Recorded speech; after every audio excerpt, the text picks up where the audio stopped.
Thank you for responding.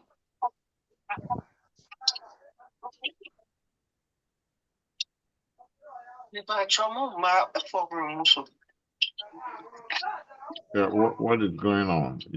We are online, and then you're also calling here. No, get off, please. Just calling attention that we are on. Okay, let me end it. Yeah.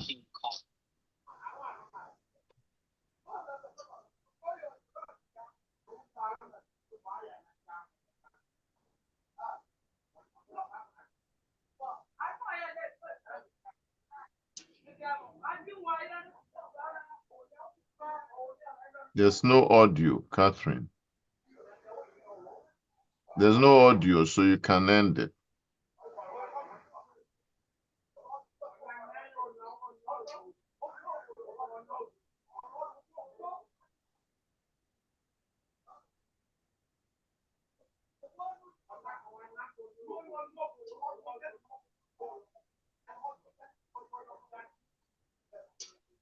Can you hear the audio now?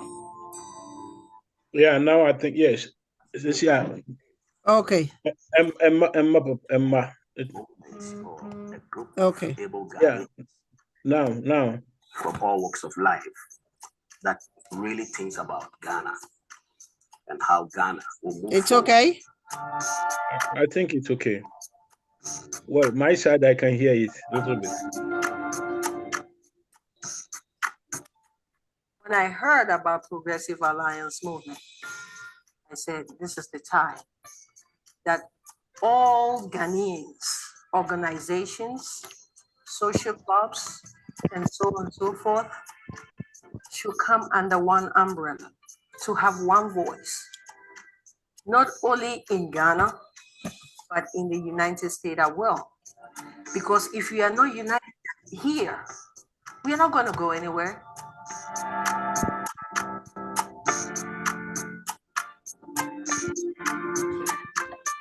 What I see in Progressive Alliance Movement, and one of the reasons why I joined, their philosophy is, let us leave this world, and for that matter, Ghana, in a better shape than we found it, for the common good.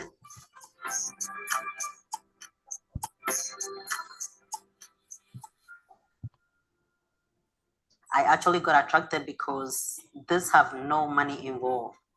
This is a concerned Ghanaians trying to come together to better the future of Ghanaians. And as a young lady or as a Ghanaian, I'm more concerned for my generation to have better economy, to have better leadership. So since there's no money involved and they are actually concerned about helping the people, I got attracted to hope and also bring awareness to my age group. We are not a political party.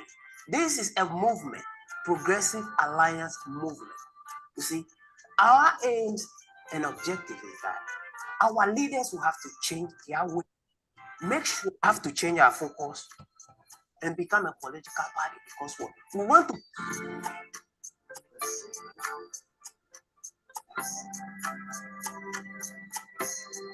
Since Kwame Nkrumah, we haven't seen any effective leader in Ghana who has been able to bring the form of infrastructure and developmental goals Ghana needs. We have realities of life and we have fiction, or when people want to make joke of things. The country that we're coming from, Ghana, is a great country, regardless of what people say or people think. But Ghana is a unique place in the world. Before colonialism, before the white man thought of coming to Ghana, that geographical location had its own unique structure that God Almighty gave that country.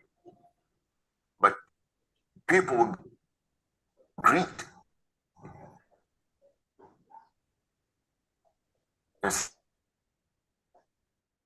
Decided to turn that country to something else.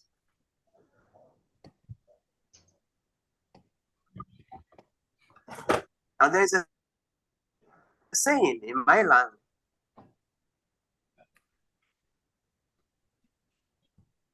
Okay, thank you very much. We are having some glitches, and I think it's coming from either my end. Can you see me? I'm having some glitches here. Oh boy. Yes. Well, we see you. You can just go ahead and start the program. Yes, I can see you. Good afternoon, Chairman. Afternoon, afternoon. Yes, Now see you. to Yes, sir. Happy redo New it Year. and Happy New Year, Fisher. Happy New Year. Yes, sir. thank you for joining. Yeah, just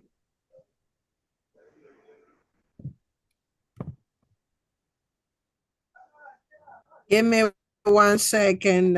It's restarting. I don't know why today's session, but no matter what, we are going to have. Yeah, let's start. It's this event. This 12:11, so let's start, Catherine. Yes. Please start with us. I'm trying to close, but my screen here is not allowing me. I'm going to connect from here, from my phone here. Thank you all very much. If you can hear my voice, my name is Catherine Cujo, the CEO of Progressive Alliance. You might end up making a crooked path. Okay, thank you. But the one behind you who sees where you're heading knows exactly that direction. So it's about time the people wake up, come together, speak to our leaders and say, listen, the way you are ruling the land is not right for the people because there's so much suffering going on. And we got to the point that it will take only few to wake up and say that, and then others will come into place. As we, Progressive Alliance Movement, we wanted to be the voice and hold the part. I grew up in Accra, near the High Court. Opposite the High Court, we have a public building called the Community Center. And at the entrance, it is written, Kwaboniye, Kwaboniye yo fell. Can you me fe ekumi kehishine? That's also from the Bible. You and I should live together. Uplift Ghana. You cannot do it alone. I cannot do it alone. That is what we should strive for. Do something for the common good. My goal is team up with a Progressive Alliance based on their principles so that can work together and help Ghanaians to reach their destiny. Only few people in the community have to wake up without fear. I'm not saying it's going to be easy. I'm not saying it's going to be easy, but with determination, you can make it.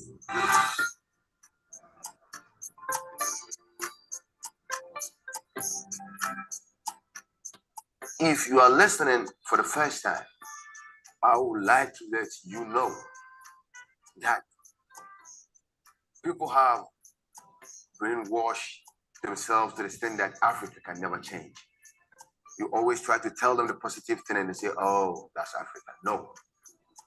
There's always light at the end of the tunnel. We've had tyrants having taken out of power for democracy to be put in place. If people can come out in their numbers and let their voices be heard, that's what we want. I'm here. I can decide that. Why should I worry? My children are here. There's no need for me. I'm doing my job, clock in, clock out, paying my bills. But it's not like that. Our forefathers fought for us.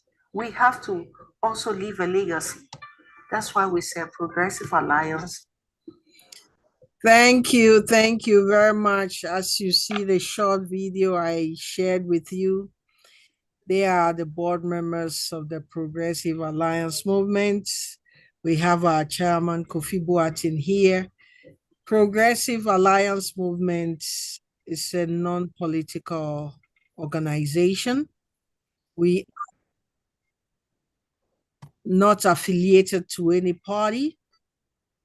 we are here to promote and push and also be the voice for the voiceless. Our mission is to promote Ghanaians living abroad and the motherland itself. Our vision as progressive, or PAM, as we call ourselves for short, I said before, it's a non-political organization. We advocate for change in Ghana to benefit the citizen living abroad. That is the one reason why we have gathered here today for our annual forum, or the beginning of the year. You can also support us. We depend on donation from you all. At the end of the presentation from our chairman, Dr. Kofi Boateng, you will find the need that every nickel and dime to support Progressive Alliance Movement for Ghanaians living abroad to able to accomplish the mission that we are backing on, which is the ROPAA. You will really understand the reason why. I don't want to waste time or hold the microphone for too long. Please do me a favor, kindly mute yourself while I invited Dr. Kofi Boateng to do the opening, and we start. If you have a question, please raise your hand. We will give you opportunity from what he's about to state, or the information he's about to give us. You can pick one or two, ask question on based on that. We'll answer you, but please raise up your hand so we handle it. We are streaming live on the Key Mama Show YouTube page. Thank you very much. And don't forget to click on the Palm link, YouTube also. We will stream it there. Thank you. Dr. Kofi Boateng. Well, thank you, Catherine, and thank you all, my brothers and sisters, for joining us today. Thank you for coming all the way from Australia, Germany, Ghana, everywhere, to show that indeed what the objectives of Progressive Alliance Movement PAM are also important to you. So I noticed that there are quite a few new faces, but there are also members of the PAM board also online with us. So Kathy, if you don't mind to introduce them first and let them at least welcome people before we start. I see Nasiru is on and David is also on. Kathy? Mr. Nasiru, can you please come on and unmute yourself and do your official introduction, Mr. Nasiru? Hello, everyone. I'll start by saying Happy New Year, especially to my own father, Chairman. It's been so long. Brother David, happy to see you once again. So officially, my name is Nasir Ibrahim. Based in New Jersey. One of the pioneers of PAM and a board member. Basically, we've been championing this cause till now, hoping for a better outcome in future. Thank you very much. I wish you would have seen your handsome face. I'm trying. I could have done that, but I will be home in the next 2 minutes. Okay. Thank you. Kwame Fusu also just joined. Okay.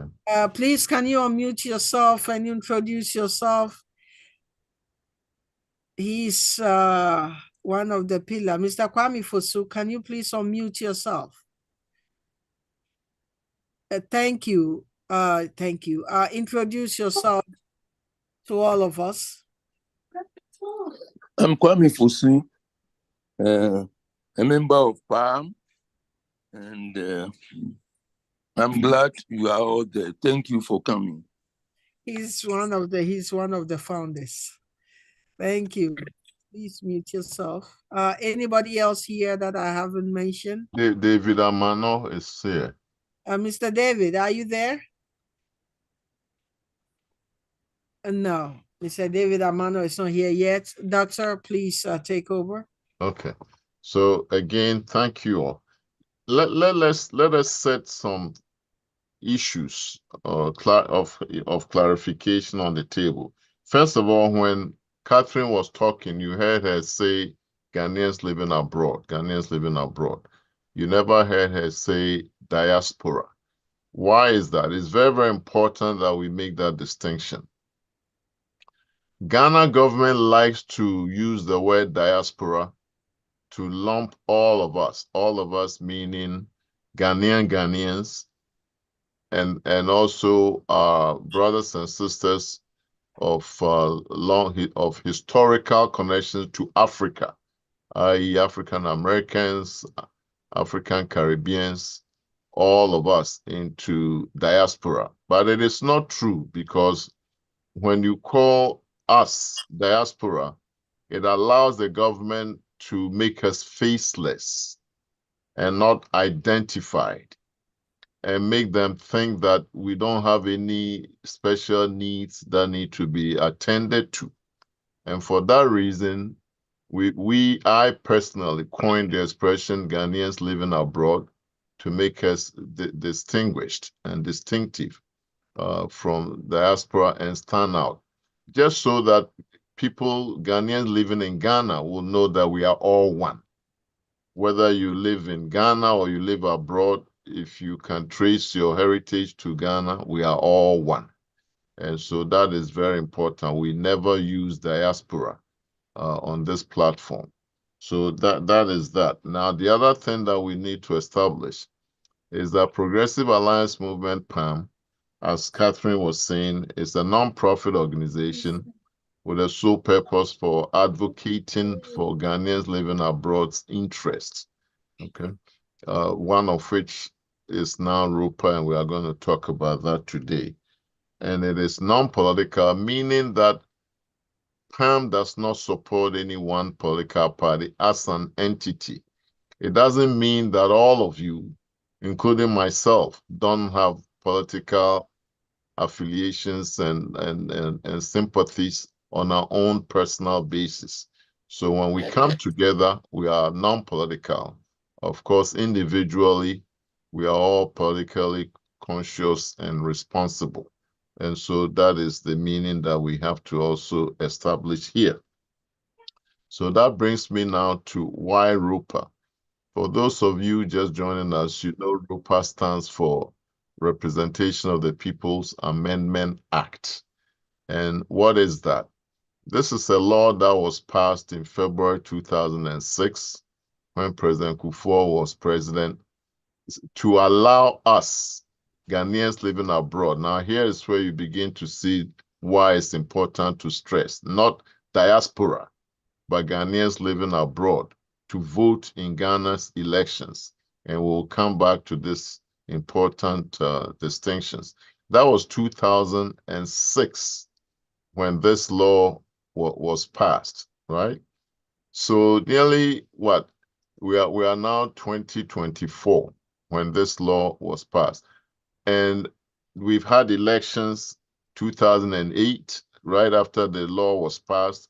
We had election 2012 when the law was passed. We have election 2016, 2024 elections, general elections have come and gone, and ROPAA has not been implemented, even though Act 699 is saying that Ghanaians living abroad can vote. We're 18 years later, it is not happening. It is not happening. And so what did PAM do about it?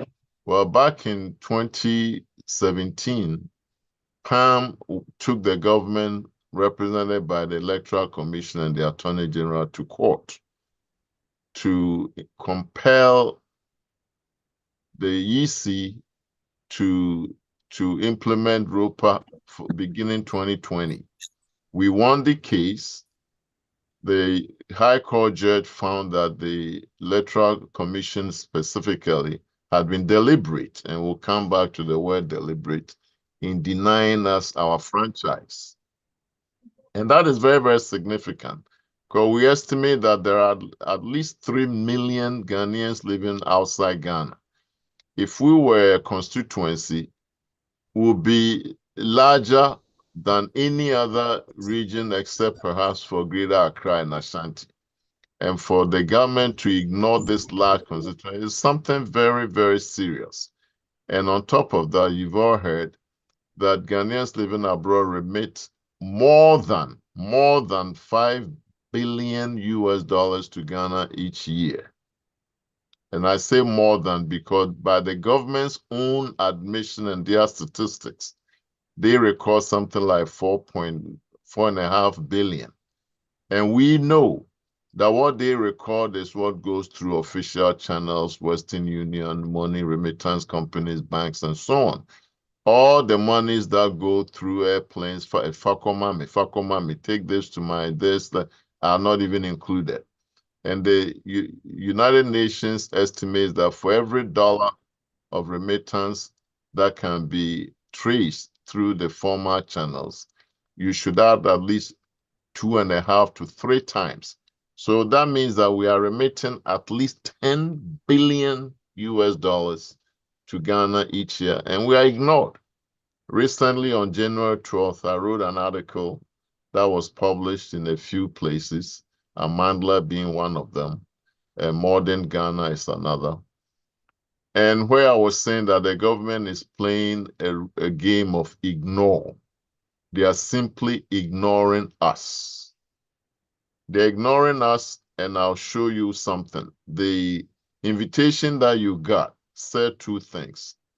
It said there will be a representative from the National Identification Authority, NIA, specifically a secretary, Mr. Atifa, Professor Atifa, to be with us.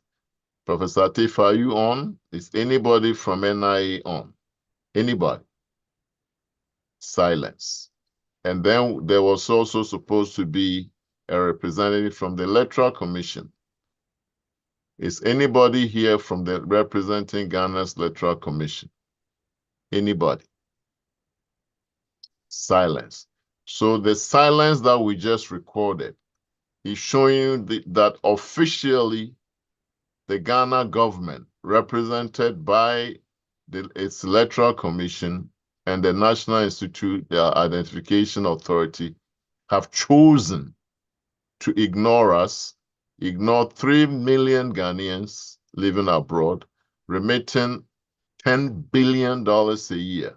How important is $10 billion a year? We've just learned that Ghana earned something like $1.4 billion from oil. After all that people talk about oil, we change the fortunes of Ghana. 1.4 billion, and that was 2022. 2023 went down to 1 billion. They lost $400 million. That's oil, 1 billion. Cocoa, 2 billion. Gold, 2 billion.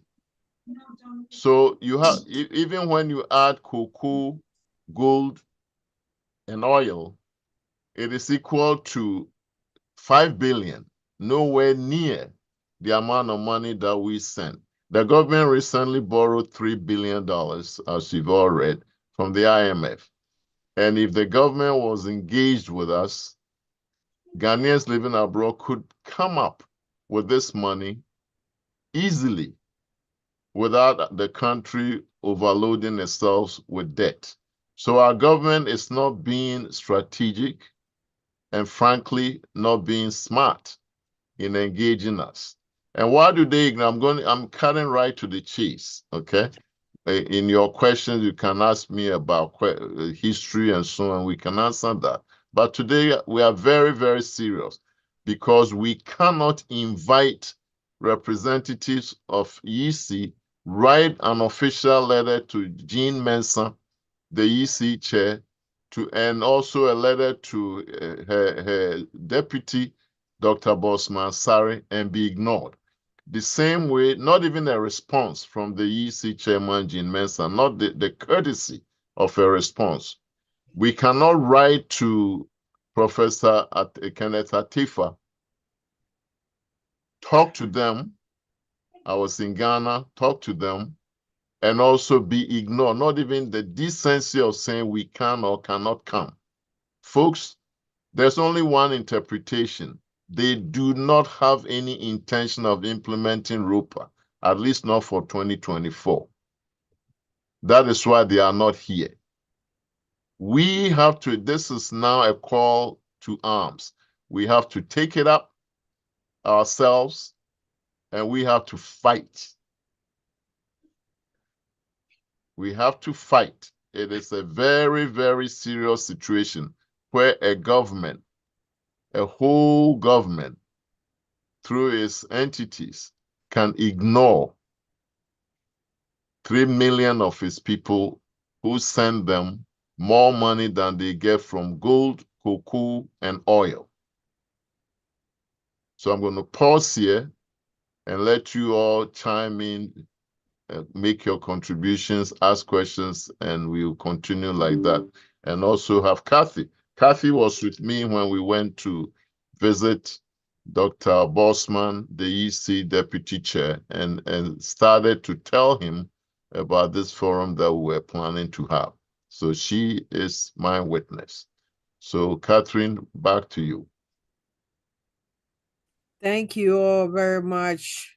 What doctor said, or it's true. We were in Ghana.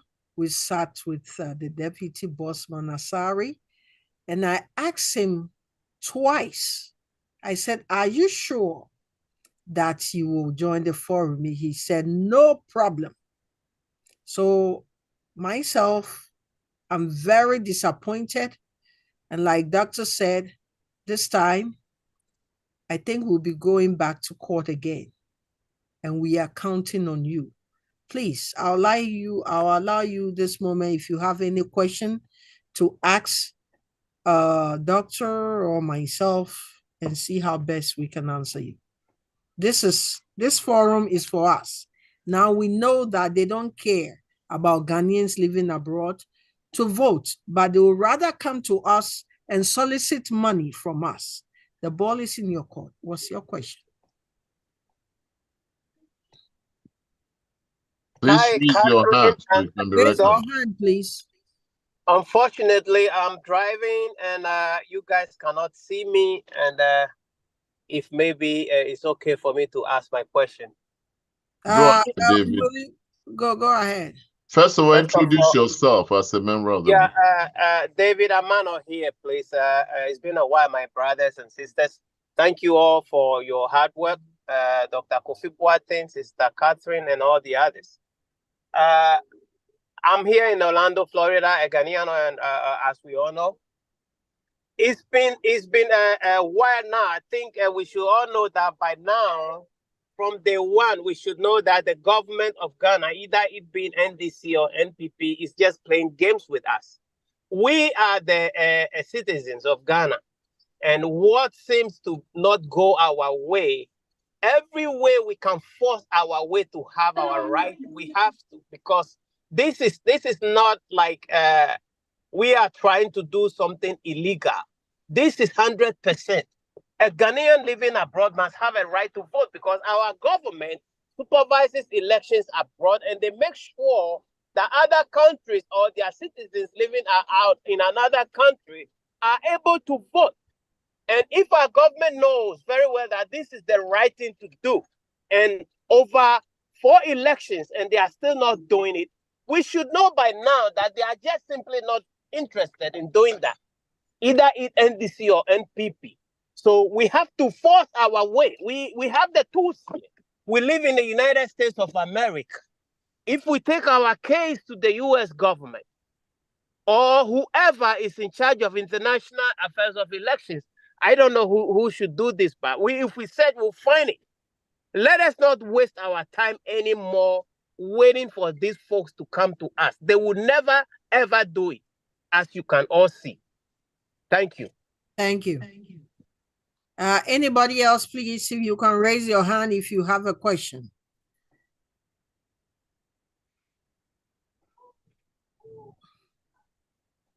Mr. Atames from Sweden. Yes, okay. Please unmute yourself. Okay, Yes. thank you.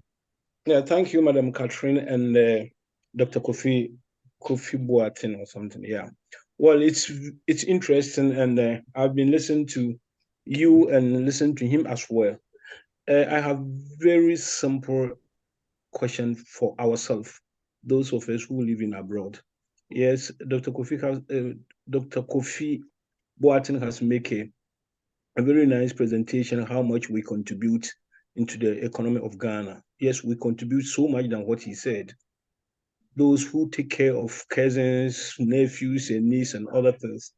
But the question here is, honestly, is the Ghana government ready to, continue with this ROPAA elections in abroad or something like that? I think we are not ready as a country, because taking Ghana as a law, they are not even properly supervise the elections in Ghana. And for me, looking at Sweden, it's 2 times than Ghana. We have a Swedish Ghanaians. Many of Ghanaians living here are living in a different location. We have 3 major cities here. How will even electoral commission supervise elections here or organize elections in Sweden? Taking America, for instance, this is a huge country. How will electoral commission organize elections, and who are going to be the how they call it, the supervisors? This including all the countries. So for me personally, I don't know if actually the government of Ghana is even ready to do this, and it costs so much money to organize such elections in Europe. Going back, in our generation, at least we are about 3rd generation now, as those of us on the platform now. And if any of you are over 60, meaning that it's about 3rd generation. Since independence, going to the various villages in Ghana, looking at their infrastructure, road infrastructure, school system, these are things we need the money to fix them. So for my opinion, I'm thinking that, well, the idea of Ghanaians living abroad to elect their vote to elect a president, it's much important. And at the same time, Ghanaians go to the they go to election to elect a president, and then they are member of parliament. Who is going to represent us in the parliament? How will our voice be heard, even if we have the opportunity to elect a president of Ghana? I think we are going through so much difficulties here as Ghanaians. Many of us came to Europe or US to study or to hustling or whichever way we came. And then, lucky or unfortunate or fortunate for us, we have our families. Some of them are American citizens, British citizens. Going back even to your country with your children, if you have a case of about a family of 5, you need to spend over 1,500 or something on visa alone, because from here in Scandinavian to acquiring a Ghanaian visa to Ghana, you need to spend about $150 or something on that, if I'm so sure about it. So a family with a 5, these are things, the important things we need to engage the government to fix. We need to fix our own problem since we are Ghanaians. Yes, if internationally they are charging people who travel to Ghana for business or whatever it is for $150 or $100, what about Ghanaians, especially those of us who have a real Ghana name?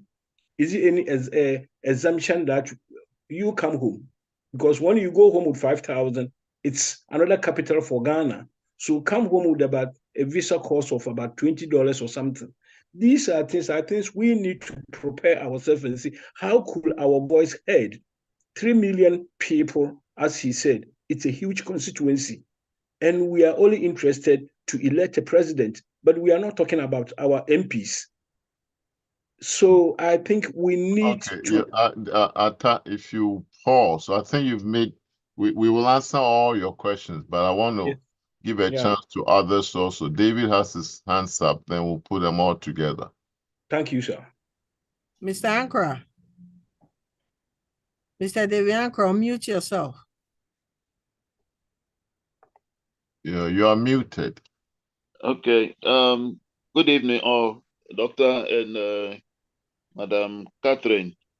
It's my first time here. I saw it on one of the platforms and I decided to come in and then listen. Thank you. Yeah, like my brother just said, I think there are quite a few important things that we should also be focusing on. Like you said, we don't have a member of parliament, and that is where they take the decisions. And one thing I want to bring to your notice, somewhere last year, around I think October, November, there was a forum here by the UGAG, Union of Ghana Association or whatever, here in Germany. I live in Germany. And the deputy foreign affairs minister was here. So I asked the question directly about ROPAA. And he said he is not sure ROPAA is going to come on. So I asked why. And he said, if MPP try to implement NDC, fight against it. If NDC start to want to implement it, MPP fights against it. So the issue of ROPAA is not going to be today or tomorrow. He said it, I recorded it. Yeah. So I think if we really want ROPAA, like you said, you've been to the courts and things, I think we would need a concerted effort to really fight this issue. Because I don't think both parties, I don't know, but I think we need to really have a concerted effort to fight this. Thank you very much. Okay, very good. Anybody else before we answer the issues? Okay, let's start. Let me start with where David ended, saying that he had a chat with the Deputy Foreign Affairs Minister, and he said ROPAA will not be implemented because neither of the two big political parties, MPP and DC, wants to see it implemented. That is a fact, okay? And that is the only one reason why ROPAA has not been implemented for 18 years. Okay, going on 20. Now, Mr. Atamensa was asking questions about cost. And David's answer tells you that it has nothing to do with cost, nothing at all. Nobody has ever said, oh, we shouldn't and we can't implement because we don't have the money. They don't say that because, and here is a fact that you all should know. All of Ghana's elections, at least 60% of it are borne by contributions from outside. So Ghana government doesn't even pay 100% of its electoral expenditures. They are supported from outside. But now let's get back to David's issue about the selfish interests of the major two political parties. You know, why are they resistant? They are resisting for their selfish interests. Right now, MPP is in power. MPP does not want to see ROPAA implemented. Why? Because MPP is afraid, and we're going to tell it like it is. At least they are thinking that NDC will just unload hundreds and thousands of people from Togo because they all speak the same Ewe and register them as Ghanaians and vote against MPP. So MPP says, no, we will not implement ROPAA because it's not in our interest. Now, I guess let's pass the words. We will not implement ROPAA because it's not in our interest. We are talking about human rights. You will not say that you will not implement a law that is against murder because it's not in your interest because you want somebody killed. It doesn't happen anywhere like that. Nobody makes a law or prevent a law from being implemented because it's not in your interest. A law is a law. Ghana prides itself on being a democracy. Ghana prides itself on being a country of laws. Then why did you make the ROPAA law in the first place? Why did you pass access? Nobody forced them. They passed it. So that is nonsensical. Now on the MPP side or the NDC side, and the NDC doesn't want to see ROPAA implemented because they are afraid all of you guys living in Europe and the US, majority of you are MPP sympathizers according to them, and so will vote for MPP, and so MPP will lose. Guess what? When you say MPP or NDC wins or loses, who are you really talking about? You are talking about 275 MPs and a president and a few people. In fact, if you count, you come up with less than 1,000 individuals who are actually benefiting directly from whether their party wins or loses.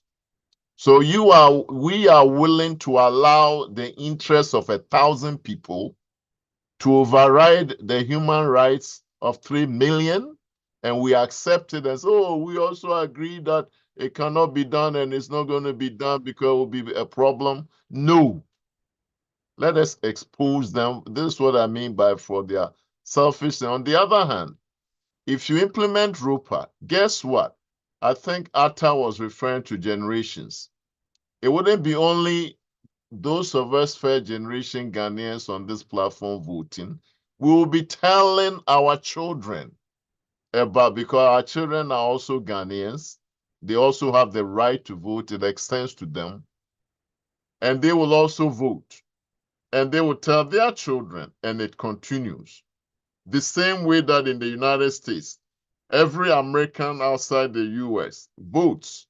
It's not the original people who were there when the Constitution was drafted. It is their children's children's children's children. And guess what? When our children and their children get involved and vote, they are all of a sudden interested in Ghana. Right now, most of them are tuned out. But when you vote, you are interested, you follow the issues going on because you have to decide who you are going to vote for. They visit more and they bring more foreign exchange, they bring their friends. Ghana benefits more and more and more beyond 1,000 or less people who benefit directly from not implementing ROPAA. So that is nonsense for us to allow two political parties to deny us our franchise, because after all, Ghana does not belong to MPP. Ghana does not belong to NDC. Ghana belongs to Ghanaians, whether they live in Ghana or live abroad. When things are bad in Ghana, we all suffer because it means we all have to dip more into our pockets to support our families. Now, I think that covers a lot, but somebody, Mr. Atamensa, talked about the logistics. Oh, how are we going to be able to cover so much territory? Guess what? They have more than 22,000 polling stations in Ghana. They cover them. The Electoral Commission has experience in covering territories. That's no argument. Besides, here's something for you. We are not talking about something that Ghana is going to be the first country to implement. Just in Africa, there are at least 25 countries. David Amano alluded to that. At least 25 countries that have overseas voting. And they all have the same, and most of them are much poorer than Ghana. Niger, Liberia, South Sudan. These are countries much poorer. Senegal, Namibia, South Africa. A lot of them are much poorer than Ghana, but they have been given their country, Cape Verde, that beat Ghana at the Africa Soccer Games. They have their overseas voting going on for years. Senegal, another one. Morocco, another one. So if all these countries that I have been naming, including new ones, are doing it, what in the world is Ghana's excuse? because our excuse is selfishness. It is not about expanding the base. It is not about including the Ghana voters. It is not about giving franchise. It is about cheating. What do they do with logistics with the Senegalese voting? We've studied this. In Senegal, they are very experienced in doing overseas voting for more than 30 years. The way they do it is everywhere in the world where there are more than 500 Senegalese citizens is considered a polling station.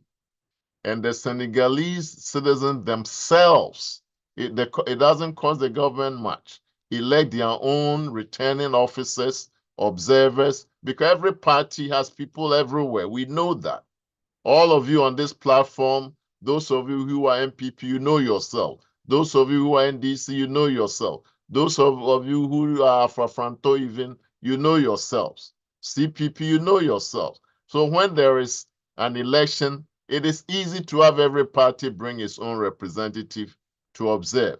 And these days with text and cell phones, it's easy to count openly, record it, and send everything, the video, the result, instantly to Ghana. This will be the cleanest election, more than even in Ghana.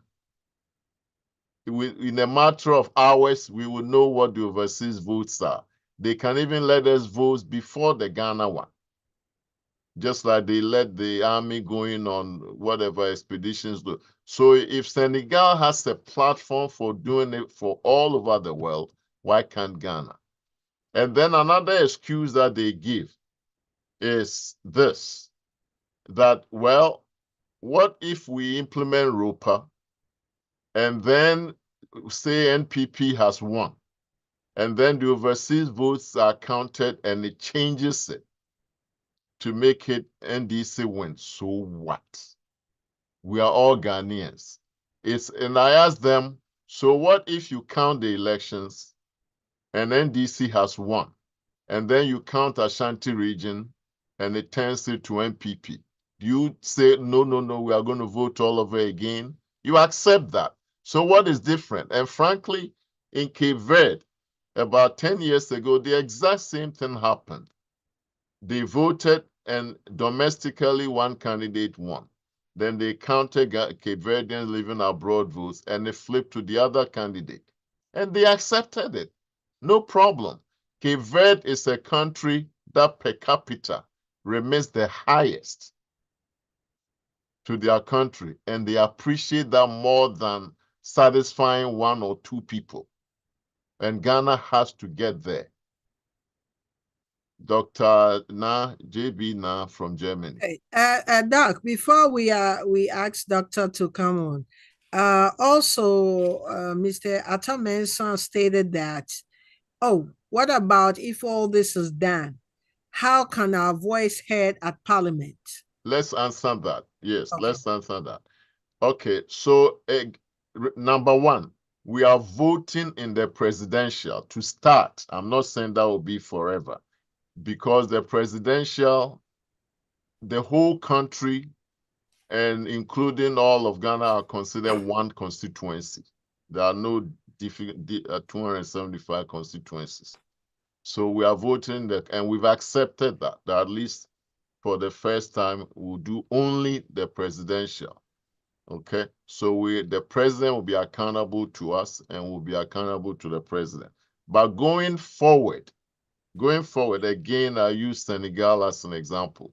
Senegal started focusing on the presidential, and as they went forward, they gave seats. They started with 1. Now they're up to 20 seats in their parliament for Senegalese living abroad. And they vote and pick their own representatives.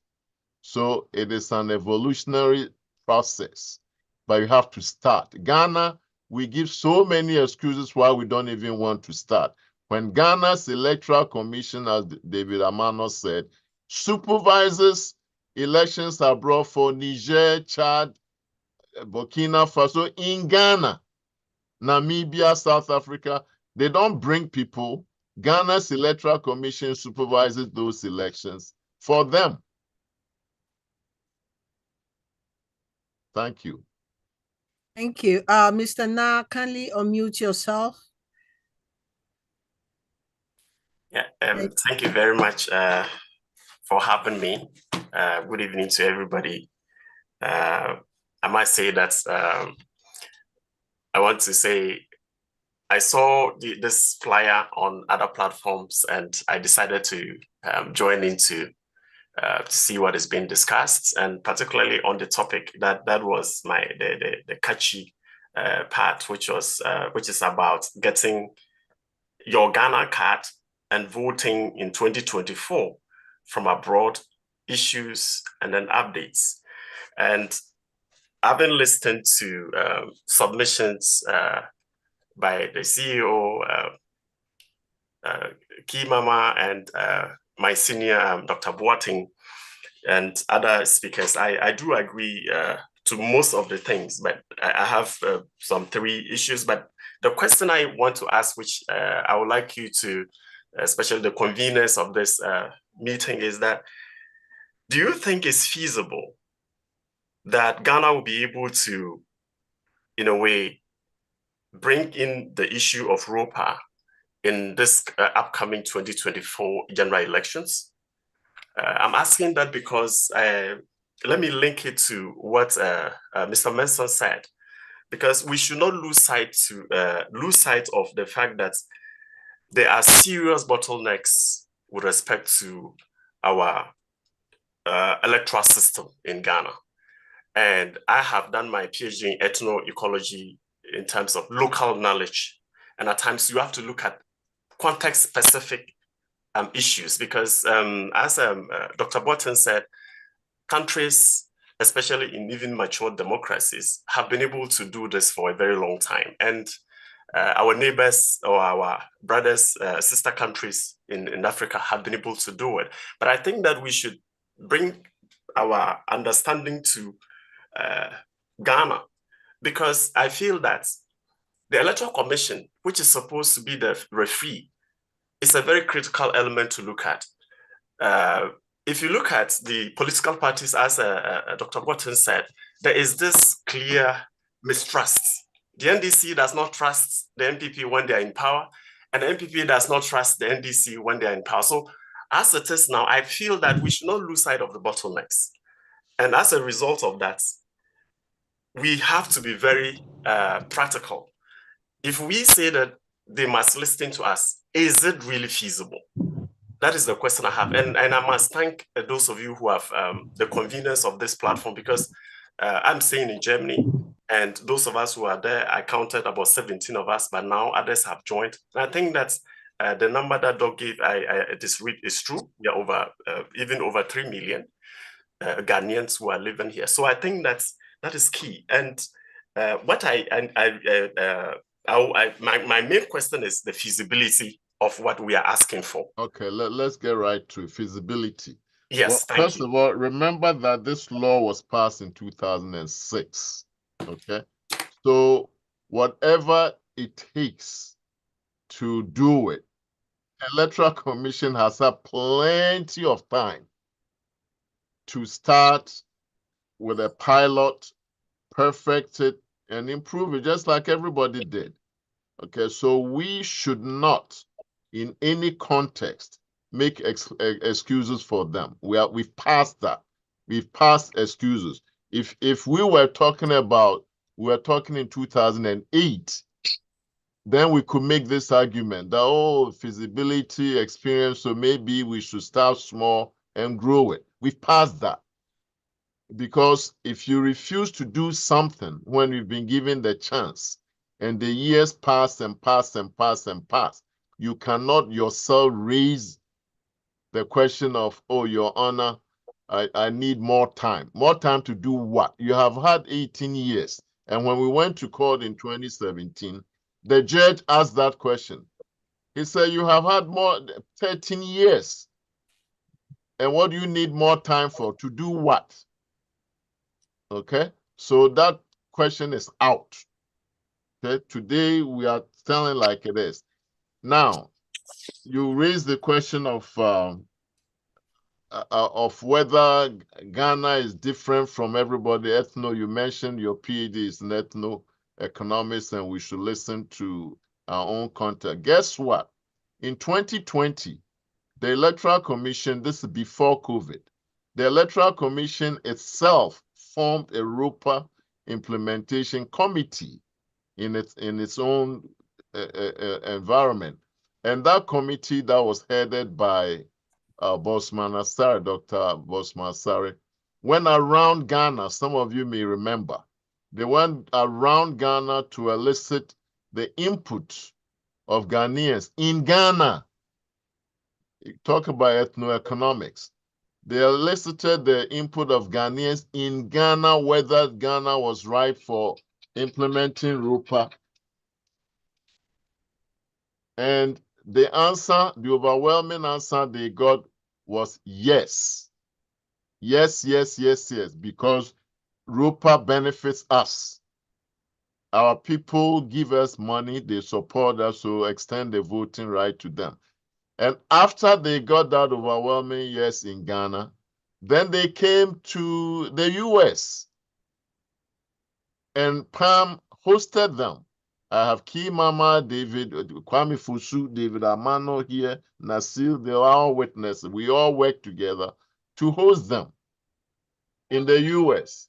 And then they had gone to Senegal to learn how the Senegalese do it. So I'm telling you all this to let you know that but for COVID, ROPAA would have been implemented in 2020. That's a fact, right, Key Mama? But for COVID came and they used it as an excuse. Oh, because of COVID, we know we don't. And then we took a stand. You guys in Germany, you should know this. We talk about extending the voting franchise to 3 million people. But since Kwame Nkrumah, Ghanaians who work in Ghana missions have been voting. A small number of us have been voting. Ghanaians who work in. For 2020, we stopped that. PAM stopped that and said, if we all don't vote, they don't vote. And we still maintain that position. The ambassador to Germany will not vote. The ambassador to the US will not vote if we don't vote. Okay? So once again, to show you the context, the Electoral Commission has done its own homework in Ghana to get the consent for exactly the point that you want to make, to get the consent of Ghanaians that yes, ROPAA is a good thing, go ahead and implement it. Have I answered that? And then you said something about what caught your attention was the national ID. Now, let's talk about, I'm going to talk about two things here that are takeaways for you. One is the national ID, the other one is Ghana passport.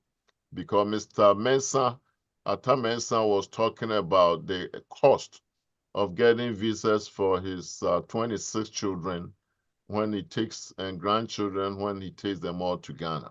Okay. The good news is, thanks to the work of PAM and some of our friends, as of right now, anybody, this again why we distinguish Ghanaians living abroad, any Ghanaian living abroad, any, regardless of the passport that you hold, German, American, whatever, Chinese, can apply for Ghana passport. That's a fact. The Ghana government doesn't advertise it. Why? Because they get money from Atta Mensah every time he goes to apply for a visa for his children. But Mr. Mensah, so long as you and your children can trace grandparent of, you only need to prove that at least one of your grandparents is from Ghana, you're entitled to apply for a Ghana passport. So I encourage you all, if you haven't done that, to do that immediately. They will not even ask you about your local citizenship because the courts have ruled in Ghana and that one is implemented. So that shows you that we have to fight for things to be implemented. That has been implemented. National identification. Well, you saw in the flyers that you got that we had invited Professor Tifa to be here. He is the leader of the Ghana National Identification Authority. He isn't. But why did we invite him? because some of you may have heard repeatedly that the NIA was coming abroad to register all of us to give us our national IDs. And they said that for Ghana, when you apply, you get it for free. Here they said they were going to make us pay the equivalent of about $50. We said, fine. Somebody, if you want to talk about cost, this is where they can make lots of money. Not only for the election, but to finance even the NIA itself that is broke. And they are not doing it. He's not here. He didn't send anybody. So we should not make any excuses for anybody. And that is our point. Thank you, Doctor. I see a hand up, Samsung SM. Host, can I, if you don't, host, Yes. if you don't mind, excuse Good me. afternoon, Who's everyone. speaking now, please? Yeah, I'm Dr. Na. If you don't mind, I really will leave for another Zoom in less than an hour. So I just want to say this so that after which I'll get off the Zoom. I do agree perfectly with what Dr. Boateng said, but I have a suggestion and also to indicate that yes, in all that we have, in a question which is rhetorical, in all the problems that we have diagnosed or the challenges that we have diagnosed, who do we put the blame on? Is it the Electoral Commission? Is it the political parties? Is it the diasporans? So I think that that is where we have to diagnose the problem. When the problem is diagnosed, it is halfway solved. So I think this is a discussion point, and I think the PAM platform that we have done is a very good starting point. But I think that let us diagnose the problem. They are saying all kinds of things, and Doc and I, and many of us, we are researchers. And I think that a paper could also be produced. That's where my suggestion comes in, so that we are. Let me answer before you go, Dr. Na. Because I don't have time. I just want to. That's okay, but thank you. Thanks. Yeah, so I'm off for now, but thank you very much. Stay for your answer. Let's hear your response. Yes, here. Okay, thank you. The answer to your question, where is the blame, is all of the above. Okay, Pam has advertised this forum. We should have at least 100 people, at least here. They are not here. I mean, we can blame the folks in Ghana, but we should also take the blame. We should be interested in our own cause. We should fund and pay for our own cause. Okay. The blame is also with the president. Recently, for those of you who saw it, my recent article, I said, Mr. President and EC implement PAM. That was the title. After every Ghanaian president since we started with Kufuor, I have talked to, engaged directly on ROPAA. Another forum, I can share you their responses, because the EC takes its cue. The MPs take their cue from the president. Okay, so if the president doesn't wave the white flag to say, go ahead and do it, it is not getting done. And that is the sad truth. The same people who will go and sign off on IMF loans are the same people who would not work with us to get free money. Okay. And I don't have to get Thank you very much. Okay, so it's all of the above. So you can go now, but get your Ghana passport if you don't have it already. Dr. Thanks very much. Okay, bye-bye. Mr. Samsung. Yes. Good afternoon. Afternoon. My name is Florence. My hand is off. My hand is up again. Who, Mr. Mensah, you wait for now. So those who haven't spoken will do that. Yes. What I want to say is that even if South Sudan would allow his people to vote, shame on Ghana. Yes. It's so sad. Ghana is calling themselves republic and also democracy rule. It's so sad. It's so shameful. So we need to fight whichever way we need to fight. Count me in. Wherever I have to help, I will stand up and fight with you. Thank you very much. Thank you. Please, your name again? My name is Florence Jackson. Please, after that, I will put my name so we can talk. Thank you. Key Mama, I know you very well. Oh, Are you in New Dr. York Kofi or Bropa. Florence? Are Yeah, you in New I know York? you very well. You are Yeah, in I'm New part York? of Ghanaian American Heritage in Brooklyn. Oh, Excellent. okay. I'm with Jerry, Oh, Kansas. Jerry. Okay. Okay. So you know me. Yeah, very, very well. Okay. Oh, okay, okay. I get it now.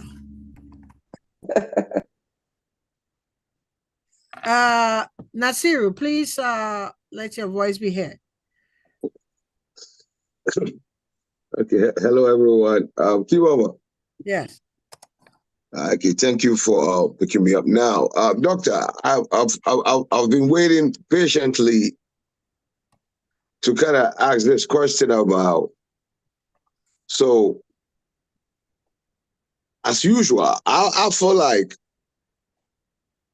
we have so much intellectuals here trying to deal with people that do not believe in like they do not believe in civil stuff. Because for all these years that we've been following this ROPAA issue, we've been following for quite some time now. We've been going to court and all this, and as we know, we've all concluded that NDC and MPP will not do anything about it for their selfish reasons. I think it's about time we hit politicians where it hurts.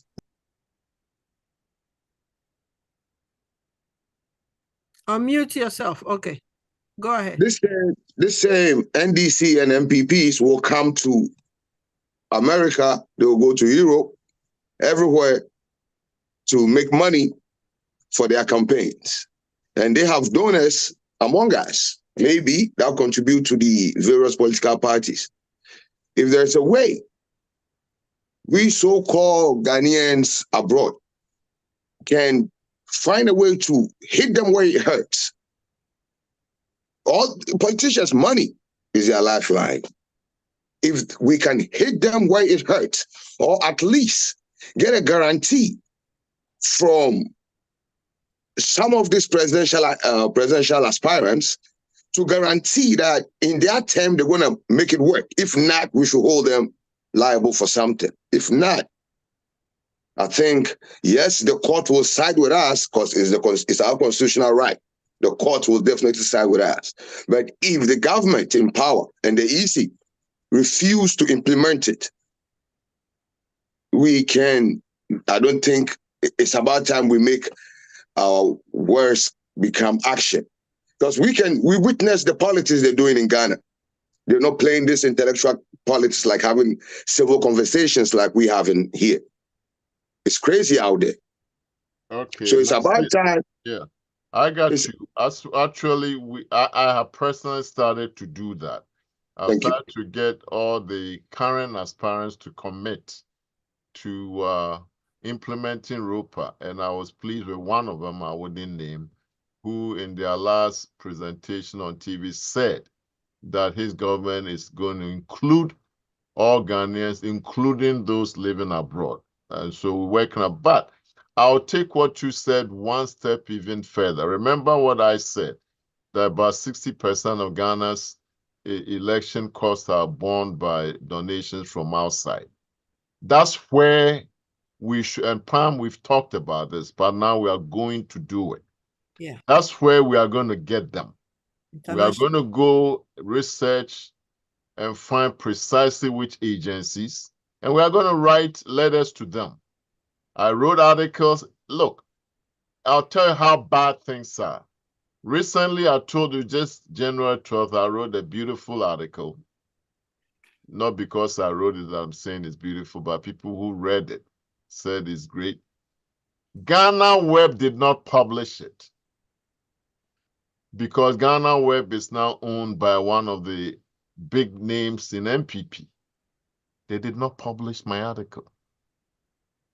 I even gave it to our lawyer, Samson Anyenini, to try if he could get the Ghana newspapers to cut. They did not. He got some low-grade entity to put it on their online somewhere. This is what we are fighting. So fine. If that's the way they want it, they will get it. We are going to do our research.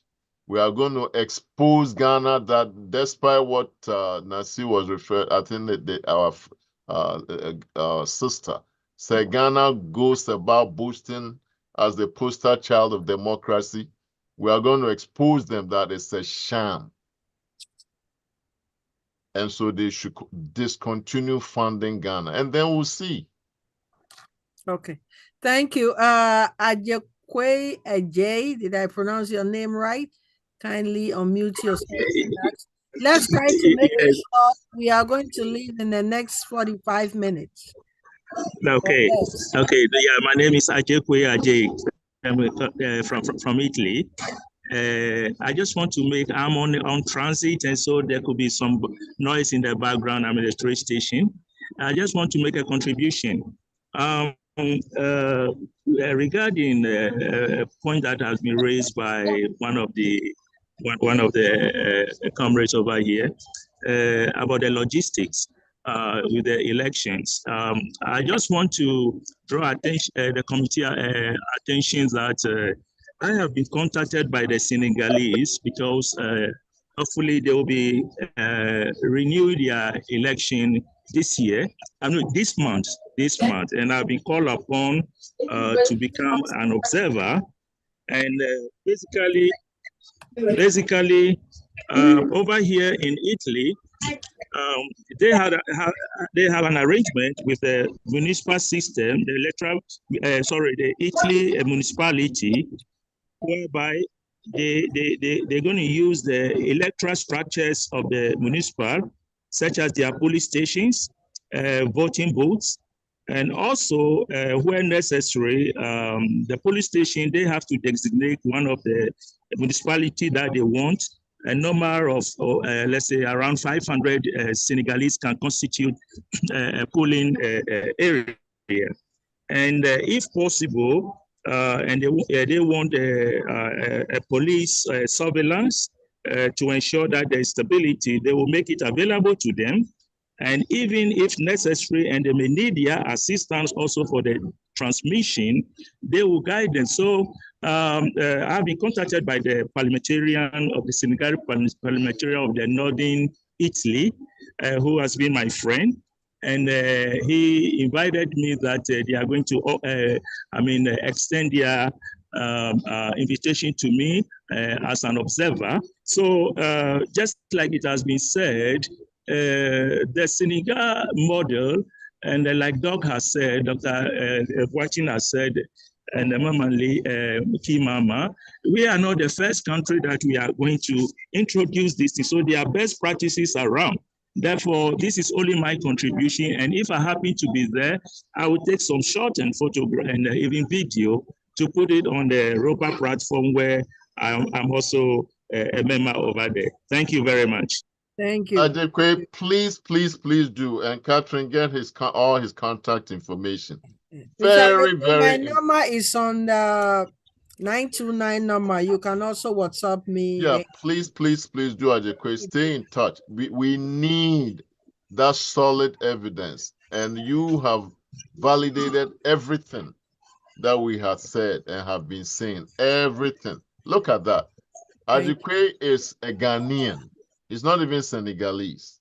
And he's been invited to be an observer. I'm just pointing out the point. And Atamensa, you started with logistics. Look at what he's talking about. 500 Senegalese constituency, a polling station. And they have partnered with the local municipality to give them the logistics. Okay? And most importantly, the Senegalese MP representing Northern Italy, meaning representing Senegal, one of the 15 or 20 representing Senegalese abroad, living abroad, is engaging him. What more can be more beautiful than this? The same way that Ghana's EC supervises elections outside, our brother Ajekwe is being invited to be an observer.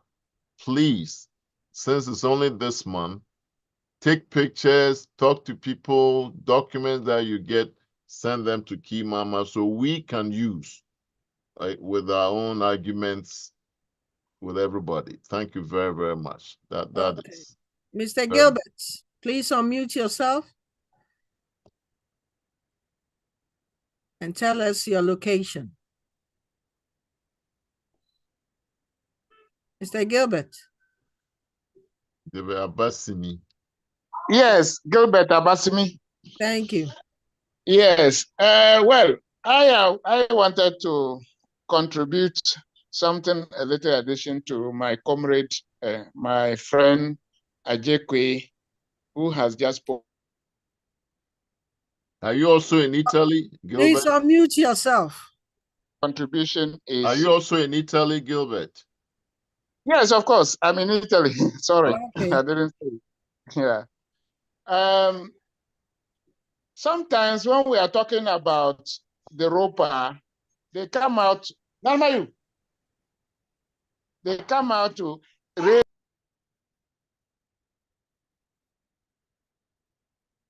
Oh, we lost him. Somebody who is at my gate, so I want to. So I try to reason out: is it the problem of cost effectiveness that? Is it because of cost effectiveness that they are not able to give us the opportunity to vote? And if so, what economic or financial responsibilities can we, the Ghanaian diaspora, assist in this area to make sure that we have this right and enfranchise it? The right is there, but we cannot enfranchise it as it has already been explained. So I look at this in this way.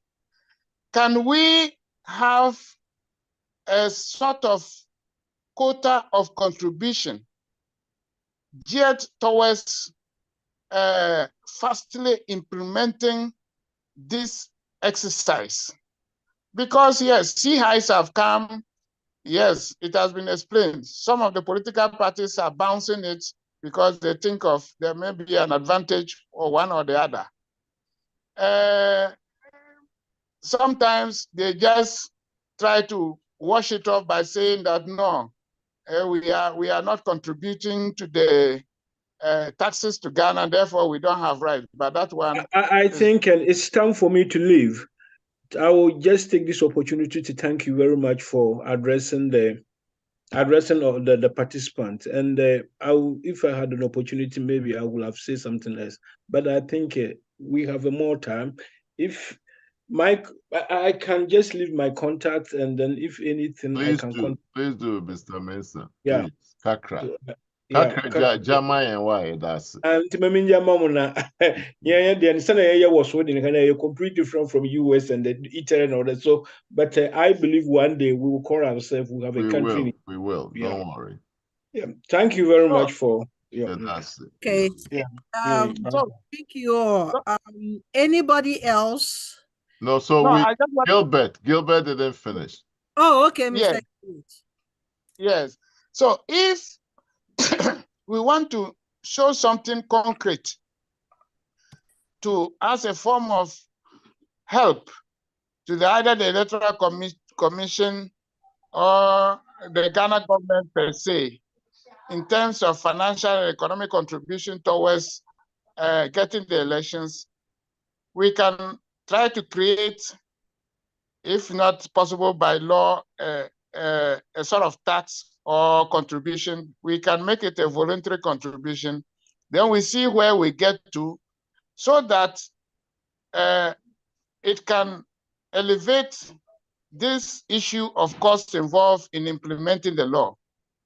Already my colleague, my friend in Italy said that most of the activities have been taken care of by the Senegalese themselves, who are residing in Italy and who have grouped themselves into recognizable associations. So we in Ghana, we the Ghanaians living in Italy too. We in Italy, we are capable of, we have recognized groups, Ghanaian groups, who are capable of assisting in logistical arrangements towards the decision, provided that, like my friend said, there is a conventional agreement with the Italian government or the Italian local administration or both. So this is what I wanted to contribute. Let's answer you, Gilbert. Yeah. So first of all, in Ghana, by law, and in every country for that matter, you don't need to pay to vote. That's against the law. Years ago in the US, when they didn't want Black people to vote, they had things like you had to pass a test, you had to have a certain income, and all of those things were designed just to deny others the right to vote.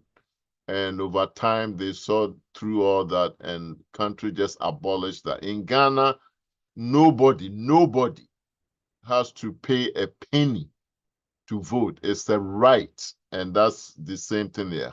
Having said that, we have been cognizant that, yes, there will be cost to bear.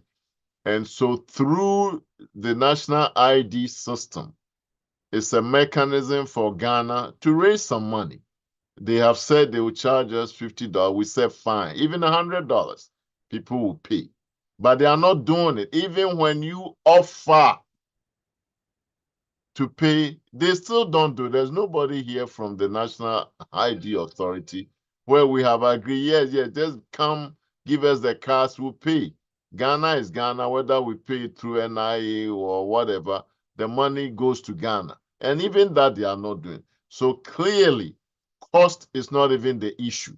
We've said it, I don't know whether you were here, that the issue is selfishness of the political leaders. That's it. David?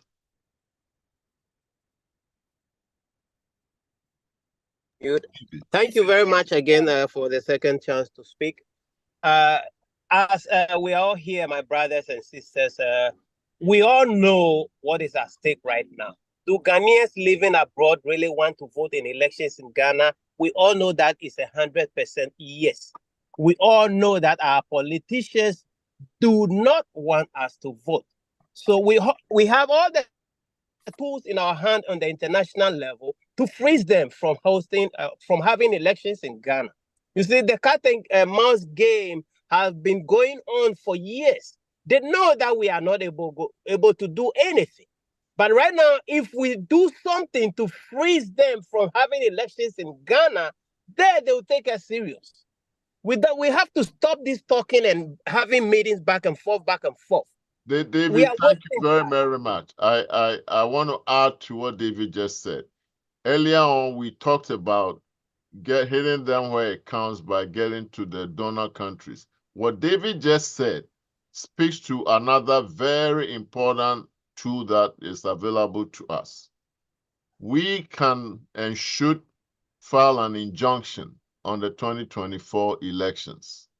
It's going to cost money because we have to hire a lawyer. We do have a lawyer, but we have to pay him to take this case to the court, to put on it. We will talk to the lawyer to let us know about when will be the appropriate time to file it, but it will be a simple thing. Since the Electoral Commission has been ordained by the court to implement ROPAA, and they didn't even show up. Today, Kathy and I had a conversation. Kathy was saying, oh, Doc, maybe we should reschedule or cancel our meeting because they are not showing. I said, no, let us continue, because if they don't show up, we use it as evidence. We have our letters of inviting them. We have the flyers. And if they don't show up, we don't have a better evidence that they don't intend to implement ROPAA than this. So with that, we can, next stop is our lawyer to say, look, this is what we are considering. And frankly, I have already broached that subject to him already and said, we've had this meeting. We have people from Italy, Germany, everywhere else. And this is where we all want to go. Either Ghanaians living abroad vote with our Ghanaians living in Ghana, or nobody votes for 2024. Are you all agreement with that? Because if you are, we are going to come to you to contribute. I'm to pay 100% for it. agreement with that. Okay, let's hear from the rest of you. I King agree. Mama, make sure I agree, everybody. 100%. I agree, 100%. Okay. I talked to Dr. Jan when he was there. We went as a delegation from Europe to Dr. Jan, and he was promising us before 2020 we must vote. Now he's not there, so I can't say he failed his promise. The rest of you, let's hear from you. Anybody else? Yes, I'm in agreement. Okay. So, Yeah. Kathy, do you have everybody's contact information? Agree. Yes. Agree, Florence Jackson. I agree, Pa Freddy. Okay. Kathy, you have everybody's contact? Yes, I have posted my number, contact 929-240-2149. Please inbox me. And once I think we will set up either we do the PayPal or we set a GoFundMe. Yeah, do a Zelle or something. Yes, then we can take it from there. Honestly, I'm very happy of this forum today. Once again, I'd like to thank you all for coming. And it's great, your contribution and everything, and the new ideas or tasks that we have to embark on.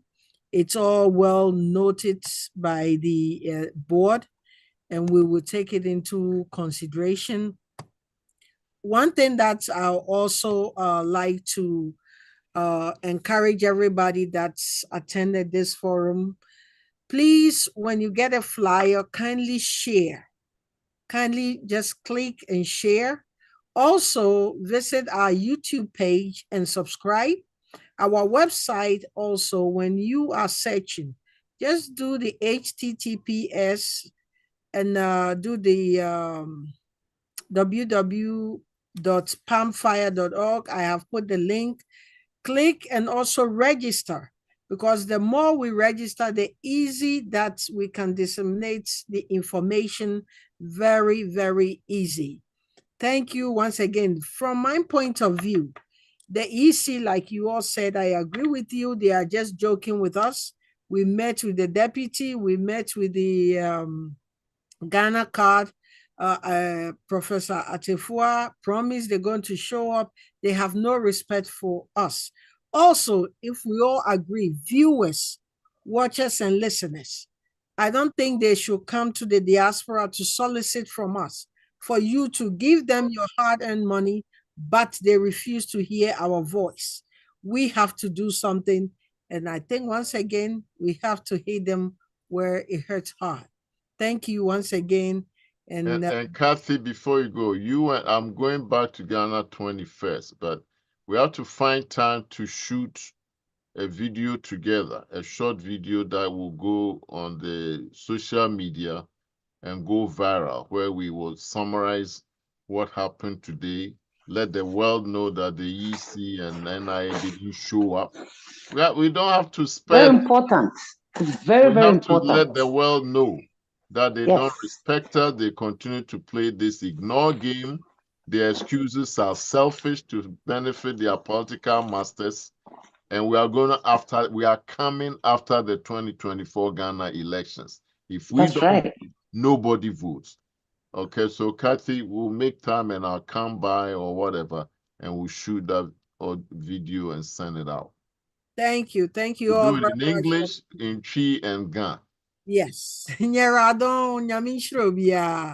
Count me in. Bye-bye. Bye.